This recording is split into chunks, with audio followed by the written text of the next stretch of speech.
Bonjour à tous et bienvenue. Aujourd'hui, on part en mission, une véritable quête même, pour conquérir un temps qui peut faire un peu peur. Le passé simple. Mais on va voir qu'ensemble, on peut le maîtriser. Allez, c'est parti pour l'aventure. Le passé simple. Rien que le nom, parfois, ça sonne un peu compliqué, n'est-ce pas? Presque comme une langue secrète qu'on ne trouve que dans les livres. Eh bien, c'est vrai pour plein d'élèves. Mais aujourd'hui, notre mission, c'est de percer ce secret.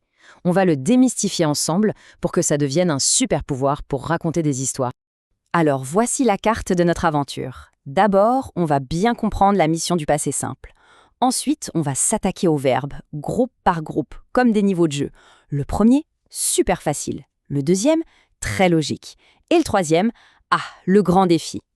On verra aussi nos alliés indispensables, être et avoir, et à la fin, ce sera le moment de passer à l'action. Allez, première étape de notre quête. Le passé simple. Qu'est-ce que c'est au juste? Et surtout, à quoi ça sert? Alors voilà, le passé simple, c'est vraiment le temps des récits. On le croise partout, dans les contes, les romans d'aventure, les livres d'histoire.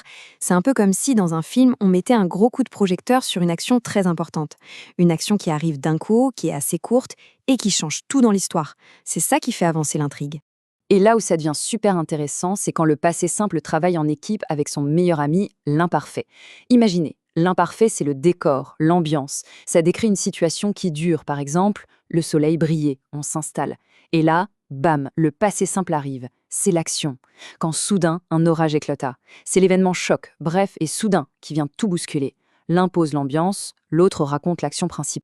Bon, maintenant qu'on a compris la mission, on passe au premier niveau. Et franchement, celui-là, c'est le plus facile de tous. C'est un peu l'échauffement, les verbes du premier groupe. Pour réussir ce niveau, il y a une seule chose à faire, apprendre par cœur ces terminaisons. La bonne nouvelle, ce sont les mêmes pour tous les verbes qui finissent en ER.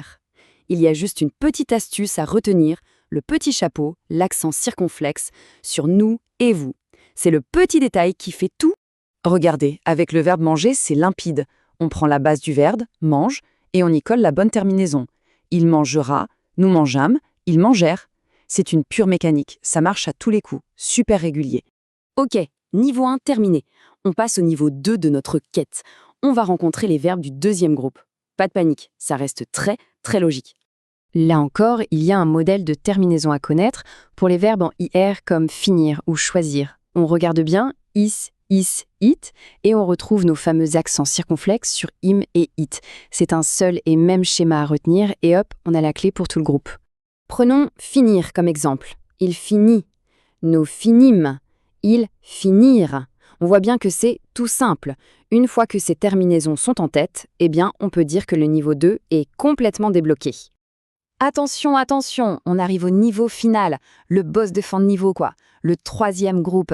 Il a la réputation d'être compliqué, un peu le grand méchant des verbes. Mais on a une stratégie secrète. On va le diviser pour mieux le maîtriser.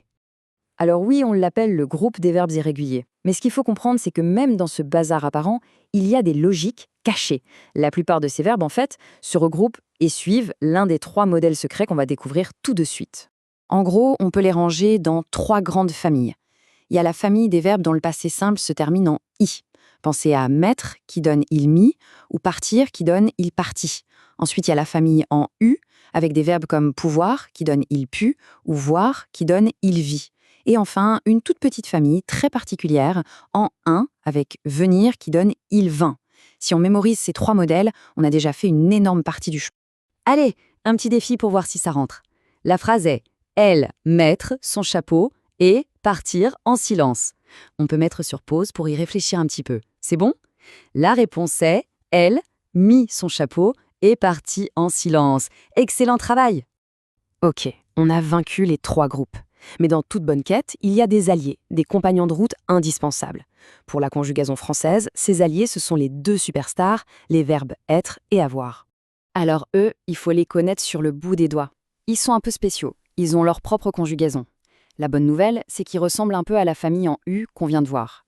Mais honnêtement, le mieux, c'est de les apprendre par cœur, car on les croise absolument partout. Et voilà, les grands secrets du passé simple sont maintenant révélés. La carte est complète. Mais comme pour tout super pouvoir, la quête n'est pas tout à fait terminée. Maintenant, place à l'entraînement. Et le meilleur entraînement, c'est de lire. Plus on lit d'histoires, de contes, de romans, plus l'oreille s'habitue à ces formes verbales. Ça devient naturel. Et bien sûr, faire des exercices et des jeux, c'est aussi une super façon de devenir un vrai maître du passé simple. Parce que oui, apprendre la conjugaison, ça peut être un jeu. Il existe plein de manières de s'entraîner en s'amusant. Et d'un coup, ce qui ressemblait à une jungle un peu effrayante se transforme en un terrain d'aventure super excitant. Alors voilà, le passé simple n'a plus de secret. C'est un outil incroyable pour rendre les histoires vivantes, pour créer du suspense, pour raconter des exploits.